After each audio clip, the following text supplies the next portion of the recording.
Thanks, Nisa, and welcome to On-Chain Reaction. I'm Philip Gradwell, the Chief Economist at Chainalysis, here to take you through what's been going on the blockchain. To start with some context, the Bitcoin price, it's had a sideways week. Daily close prices have been between 9,600 and 9,800 in the last 7 days. That's coming off a spike up to 10,000, which quickly fell below 9.5, which we talked about last week. In fact, we can see that the inflows of Bitcoin to exchanges, they are actually at lowest levels we've seen for 6 months. There was that big spike of 125,000 Bitcoin coming into exchanges, but that was when the prices rose above 10,000. This week, as prices have been below, inflows have been low. In terms of changes of Bitcoin on the balance of exchanges, that is, the inflows minus the outflows, well, they look like they are increasing. There is this potential big decrease in net balances very recently on the 8th. That, however, is unlikely to be a large withdrawal from exchanges. It's actually linked to Coinbase. There's been some controversy recently around them, which may have led some people to take their Bitcoin off. But it's not clear that Bitcoin has actually reached other services yet. In fact, when we look at it more on-chain, we see it's likely Bitcoin that's being held in a hot wallet, also known as a peeled chain, ready for people to actually make those withdrawals. So it looks like that Bitcoin is still actually controlled by Coinbase. That's why it's in that blue shaded area where we have seen there's been a movement out of main wallets, but we can't yet confirm whether there's been a change of hands.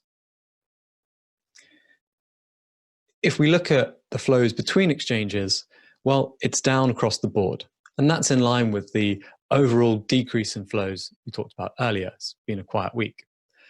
For me, there is a particularly interesting insight, though, which is in derivatives exchanges, there's actually been a net outflow of Bitcoin from those exchanges. At the same time, there's actually been an increase in open interest. So that's the total value of all the derivatives positions that are open. And when you get an increase in open interest, but a decrease in the amount of Bitcoin on those platforms, it suggests that people are increasing their leverage because there's less of the underlying asset, but there are more bets being made about where the price of that underlying asset is going to go. So not a big effect this week, but certainly something that's interesting. It's not just Bitcoin that's seeing an increase in balance on exchanges. Tether as well is continuing a trend that we've now seen for a few weeks of building up those balances. It's not just limited to Bitcoin and Tether though. Ethereum has actually seen an increase of Ether on exchange balances in recent weeks as the price has increased. So it looks like people have been sending their Ether to exchanges, ready to sell it, potentially if the price gets even higher. So overall, it's been a quiet week in crypto. We tend not to get many of those, so I hope you enjoyed that. And really, the outlook from last week persists. People have positioned their assets on exchanges to buy and to sell. So the Tether's there to buy, the Ether, the Bitcoin is there to sell, if the price were to move. However, the fact that those assets on the exchanges mean that the price move is likely to be dampened. If the price goes up above 10,000, people will start selling their Bitcoin, and that will bring the price down. So I do expect any future price changes to happen within a narrow band.